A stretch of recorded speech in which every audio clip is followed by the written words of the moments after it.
నాలుగు మీరే చెప్పేసిండి మళ్ళీ. ఓకే, మా మీడియా మిత్రులందరికీ నమస్కారం. చరిత్ర సృష్టించాలన్నా, చరిత్ర తిరిగి రాయాలన్నా అది కేవలం ఒక చంద్రబాబు నాయుడు గారితోనే సాధ్యం. 2014 నుంచి 19 మధ్యలో మీరు ఒకసారి చూస్తే ఆనాటి India's largest FDI investment in automotive sector కియాని తీసుకొచ్చారు. ఇప్పుడు ఆ చరిత్ర మళ్ళీ తిరిగి రాస్తున్నాం. India single largest FDI investment in history, సుమారుగా $15 బిలియన్ వర్త్ గూగుల్ భారతదేశంలో పెట్టుబడి పెడుతుంది, ప్రత్యేకంగా ఆంధ్ర రాష్ట్రంలో పెట్టుబడి పెడుతుంది.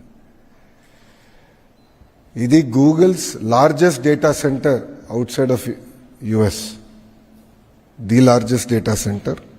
ఇదేంటంటే అనేక దేశాలు కూడా వాళ్ళు ఇవాల్యుయేట్ చేశారు. మన దేశం పైన జీరో అయిన తర్వాత అనేక రాష్ట్రాలను ఇవాల్యుయేట్ చేసి ఆంధ్ర రాష్ట్రానికి వెళ్తేనే స్పీడ్ ఆఫ్ డూయింగ్ బిజినెస్ వల్ల మనం ఈ పెట్టుబడులు పెట్టగలుగుతాం, మనకి ఎలాంటి ఇబ్బందులు ఉన్నాయని వాళ్ళు గ్రహించి ఆంధ్ర రాష్ట్రానికి వాళ్ళు వస్తాం జరిగింది. ఇది కేవలం ఆంధ్ర రాష్ట్ర గెలుపు కాదు, భారతదేశం గెలిచింది. గతంలో ఎట్లయితే మైక్రోసాఫ్ట్ అనేది హైదరాబాద్ రూపురేఖలు మార్చిందో, అది ఈ గూగుల్ పెట్టుబడి విశాఖపట్నం రూపురేఖలు మార్చిపోబోతుంది. ఇది కేవలం ఒక డేటా సెంటర్ గురించే కాదు, కేబుల్ ల్యాండింగ్ స్టేషన్ ఉంటుంది, రెన్యూబుల్ ఎనర్జీ ఉంటుంది, ఏఐకి సంబంధించిన అనేక కంపెనీలు కూడా విశాఖపట్నానికి వస్తాయి. కొన్ని రిపోర్ట్స్ కూడా మనం చూస్తే 25 టైమ్స్ మల్టిప్లయర్ ఎఫెక్ట్ ఉంటుంది ఈ పెట్టుబడుల వల్ల, 25 టైమ్స్. అలాంటి ఎకనామిక్ యాక్టివిటీ ఒక విశాఖపట్నంలోనే గూగుల్ చేయబోతుంది.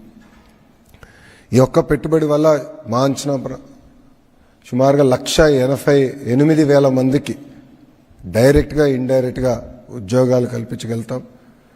లోకల్ ఎకానమీలో సుమారుగా 48,000 కోట్ల 5 సంవత్సరాల ఇంపాక్ట్ ఉంటుంది ఒక లోకల్ ఎకానమీ పైన. ఇదంతా మీరు చూస్తే మొదటి